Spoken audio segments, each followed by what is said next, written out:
Imagine you were given an individual student and asked to achieve as much academic progress as humanly possible, and you were given endless resources in terms of money and expertise. How would you do it? What we'll do is compare these three main education formats, those being one-on-one tutoring, online education, and the standard classroom as we find them in school today. Now what we're going to do is compare these approaches across different metrics to determine how they stack up against each other in terms of cognitive, social, emotional, and physiological factors. Now all of these approaches have their strengths and weaknesses, which means that all of these formats can learn something from one another. And if we figure out what the strengths are from each format, we can distill what the best form of education might be. Now we're going to look even into the future and say, what would be a fourth category, one that would supplant those three formats in terms of those advantages. Now on this channel, we're all about improving education, so if you like that kind of content, hit that subscribe button and that notification bell and you won't miss another video. So let's get started.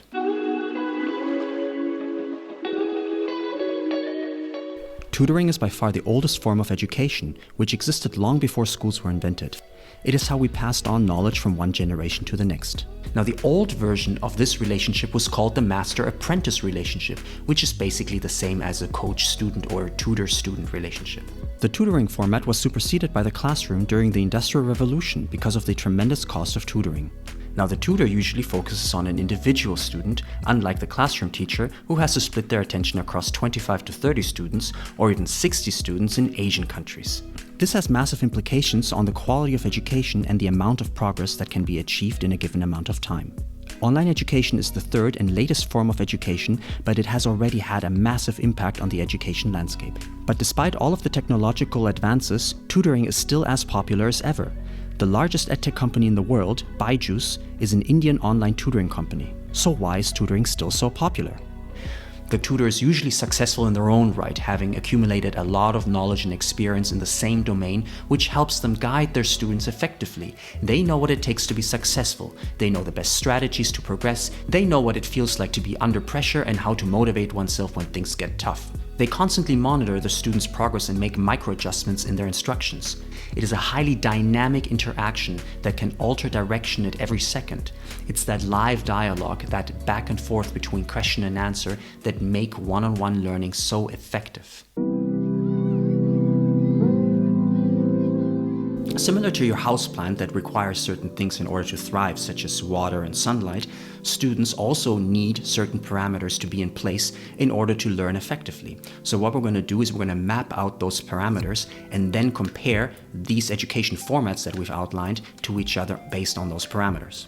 First, we're going to look at cognitive factors, meaning factors that deal with how brain functions, such as your memory system or your attention system works. We can split the cognitive domain into three phases: the learning phase, the testing phase, and the revision phase. Now, when we say learning, we actually mean exposing yourself to new information. That could be a YouTube video or a textbook. It is crucial that the pace at which learning occurs is right. If it's too fast, we feel overwhelmed, and if it's too slow, we feel bored. Learning also depends on the quality of resources. If something is well structured, well explained, and well illustrated, we're more likely to understand the topic at hand. Lastly, there is quality of instruction, meaning how well information was transmitted to the student. Within testing, there are two factors: the frequency of testing and the question quality. Frequency refers to how often we get quizzed. Generally speaking, more quizzing is better because we can course correct more often and focus on the things we didn't understand yet. Question quality simply refers to how well a question is designed. A better question will give us deeper insights into our understanding. The revision phase is built on the results from the test. The test will tell us where to focus on, but revision is all about the art of figuring out how to absorb that missing information. When we zoom out, there's not just cognitive factors, there are also social and emotional and physiological factors. Emotional factors might include things like how much they like a subject or how confident they feel about a subject. How many times have I heard a student say things like, "I'm just not good at math," or "I don't like math." And these kinds of things are real hindrances to learning. So social factors also have a massive impact on the learner. Think of nasty fights with a friend, or having abusive parents at home, or having a family member lying in the hospital. So these things can really derail us completely and seriously affect our progress. Lastly, there are also physiological factors such as lack of sleep, which is a very common factor. I would actually argue that these social, emotional, and physiological factors are even more important than the cognitive factors, because if you're in stress, it doesn't matter how well a lesson is designed, how good the teacher is, you're not going to be able to concentrate. Now that we have all our factors, let's compare our 3 education formats to each other. And the first one is pace, which is a real pain in the standard classroom. Here's why. Now, when 25 students are being put together into a classroom, they'll be all learning at the same rate. However, students vary greatly in how much information they can absorb in a given amount of time. Some students will be overwhelmed, some will be bored, and only a fraction will be learning at the optimal speed. In contrast, the online space allows students to spend as much time as they like on a slide, jump over slides they already know, pause a video or skip ahead, and revisit content as many times as they like. Now, despite the fact that these are great innovations which are helping a lot of students, one-on-one education is actually better than that. The tutor has the ability to observe the student as they're learning and deduce from their voice and their facial expression whether the pace is appropriate. As students, for example, struggle with a math question, they can encourage them to slow down or think harder or think differently. So this kind of dynamic interaction doesn't exist on a website that has a piece of text where students need to self-regulate the pace at which they go. So that dynamic, active approach is much more powerful than a static website. Now, when it comes to resources, online platforms often spend a lot of money on producing high-quality resources. Now we're talking about employing film producers, scriptwriters, animators, teachers, UI UX designers, game designers, all working together to improve the quality of the education experience. And furthermore, because you can recycle this high-quality content, you guarantee that all students visiting your website will have the same qualitative experience. Compare that to the classroom teacher who has to teach maybe 20-25 lessons a week. They will have no time to produce resources that come anywhere close to what is available online. When you have the best teachers working on resources, you are automatically tapping into their extensive experience. They know the best ways to explain complex concepts, which examples to pick, what analogies to draw, and what sequence of knowledge is the least confusing. Many lessons that I taught in the beginning of my career were less effective because I had to figure out what works and what doesn't. This process can take years because there are so many topics to cover, and I usually only get to teach a topic once a year, which means I have to wait an entire year to try again. Now, this is not the fault of teachers. We all have to go through some kind of training in order to become good at something, but it just shows that the quality within the lessons in the classroom can differ greatly, while online they're all the same. Tutors often just use pen and paper and can be actually quite effective in explaining something, so let me explain why. When I explain a concept by drawing and writing on a piece of paper and annotating it as we go along, it is actually not only about the actual content on the sheet of paper, but it's the process of co-creating that content that makes it so powerful. It is in essence a visual representation of thought processes, which is probably why we feel so in tune with our own study notes or so out of tune with somebody else's study notes. A finished slide is only viewed passively. It wasn't born out of a process. This is why I love drawing on the board during lessons. It is that process of creating something that makes it our own, because it feels like we've worked for it, we understand it deeply, we've created every aspect of that drawing, of that explanation, so it makes us understand the subject matter deeper than just being presented with a slide that we observe passively. Let's dive into quizzing. Let's look at schools first. If I as a teacher want to quiz my students, I have to design questions, mark the quiz, and provide feedback to the students, which takes a lot of time. But testing is incredibly important because it allows for course corrections. Without testing, teachers and students wouldn't know what to revise. In contrast, online platforms have a fully automated quiz environment with a large database of questions. They automate marking and sometimes even provide constructive feedback to the students. Now, quizzing can also be done very frequently, even on a minute-to-minute basis. Compare that to a classroom where the teacher usually only does a quiz every 2, 3, 4 weeks. Now, online is better than the classroom again, but tutoring is even better, and here's why. Practical example, I ask my student, did you understand it? And they say yes, but they say it with a voice intonation that is quite unsure, their facial expression has a cringy face on it. I can tell that actually we need to focus more on that. The online environment can't do something like that, so because it is static, because it is not intelligent, it hasn't the ability to dynamically adjust the lesson to the student, while the tutor can actually do that. When it comes to revision, the classroom actually does pretty good, and this is because the teacher has a good understanding of where the students are at with their knowledge and what kind of questions would be appropriate to ask. This is different when students are at home. The issue with revision methods is that hardly anyone, on the student and on the teacher side, know which revision methods are effective and which ones are not. I've made a whole video about effective revision methods, which you can find here. But in summary, the best revision methods are the ones that hide the answer, like flashcards, which have the answer written on the back. Compare that to multiple choice questions that show the correct answer to the learner.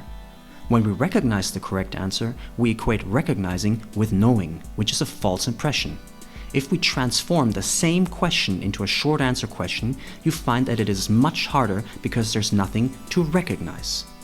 The most popular study methods is rereading notes, which also suffers from the familiarity trap. So students clearly need help in changing their revision tactics, and the classroom teacher is in an ideal position to help, but usually doesn't, or else this ranking would be different. I suspect that this is because adults don't know about which study methods are effective. The same goes for the tutor, who may also not know which revision methods are effective. Online learning platforms use a lot of multiple choice, but not a lot of text-based questions. This is because the software is not sophisticated enough in analyzing a text-based response to a sufficient degree. So-called natural language processing algorithms are improving quickly, and we'll talk more about them in a minute. Now, I need to say a few words about money, because money is the reason why the classroom is performing so badly compared to online education. Let me explain how. The main driver of costs in schools are salaries, so schools will naturally try to cut back teachers, which increases the workload for the teachers remaining. If workload is high, teachers won't spend as much time on creating good resources and planning good lessons. And also, more students will be bunched up together into the same classroom, which increases the spread of ability, making pace more of an issue. Finally, if teachers don't have time, they simply won't quiz their students that often because each quizzing cycle takes so much time. As a consequence, students and teachers have less of an insight into the students' knowledge gaps and won't be able to fix them as effectively. Now, in terms of emotional factors, the classroom is probably the best environment to pick up on emotional distress. Now, if I walk around school and I see a student in distress, I can immediately confront that student and try to solve the problem there and then. If I can't gather enough information, I can simply talk to my colleagues who also teach that particular student in order to create a more complete picture of the situation. If something involves their friends, like a fight, I can grab them, put them together and have a discussion with them together. And sometimes it's necessary to contact the parents and ask them to come to school in order to sort out something. In contrast, online learning platforms can't leverage that social network, which means that they're in no position to even consider solving emotional, social, and physiological problems. Tutoring can pick up on social and emotional cues, but they cannot leverage the network effects that you find in the classroom.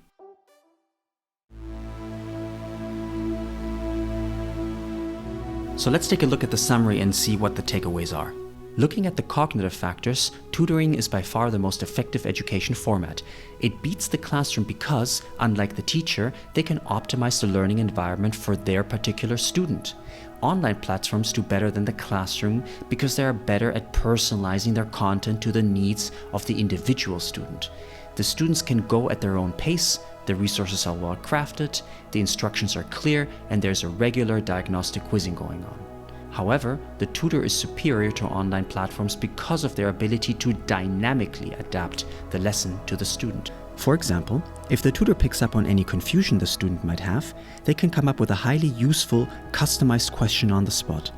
The answer the student gives informs the tutor on how to formulate a follow-up question just seconds later. They may alter pace if necessary and come up with a set of resources, a different way of explaining a topic, a new practice question, whatever is necessary. This inevitably improves the quality of their instruction and helps the student overcome their confusion.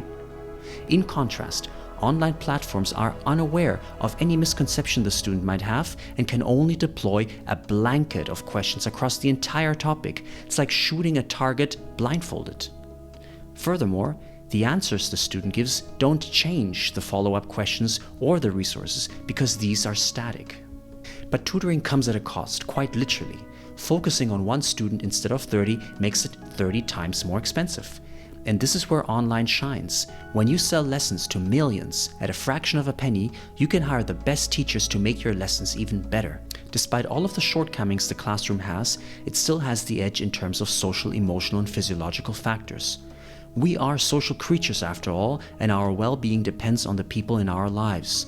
That requires coming together and working through issues, which the classroom teacher excels at because of how embedded the physical school is in our societies. So what is the take-home message here? Well, if you're a teacher in school, you should definitely look into creating quizzes online and using resources from online, because they're probably much better than yours and they're quicker to create and they don't require marking. So it would definitely allow you to work more with your students instead of being held up with these tasks that are already being done better online. And if you're a tutor, it would make sense to link up with the school where your student is studying so that you can leverage the network effects and get a more complete picture of your student. So the next fascinating question is whether there is a fourth education format that could even be better than one-on-one education. And the answer, like so many things nowadays, is probably AI.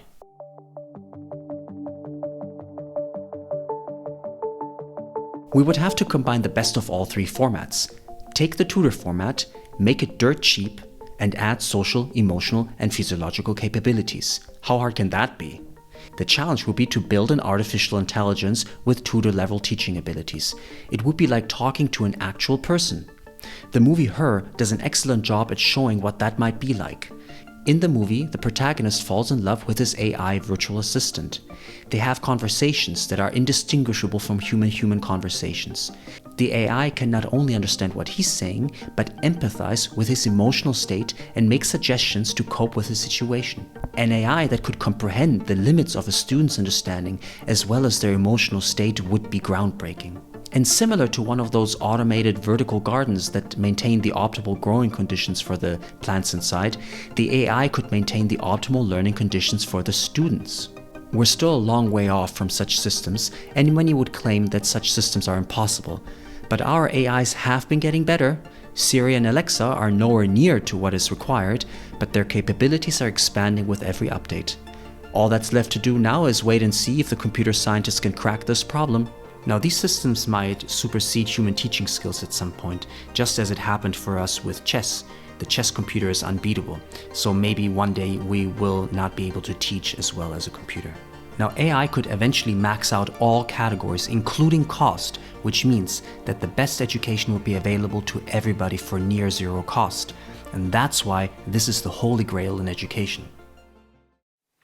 Now, even if the AI exceeds our teaching abilities, there are certain factors that will remain with us humans for some time, and that is the fact that we value human relationships and we don't want to disappoint one another and we want to work for each other. The other day I had a student come into class and said, "Sir, I'm sorry that I didn't do the homework. I didn't want to disappoint you and I'll do better next time." Now, try getting a student feel disappointed towards an AI. So there's something about being in that relationship with other human beings that creates that motivation for us to learn, which the AI won't emulate. I'm sure there are other factors that you can think of, which I'd love to hear in the comment section below. So if you have any of those, please drop them. I'd love to hear about them. So if you like this video and you want to join us on our quest in finding better ways of doing education, then go ahead and hit that subscribe button and that notification bell, and I'll see you in the next one.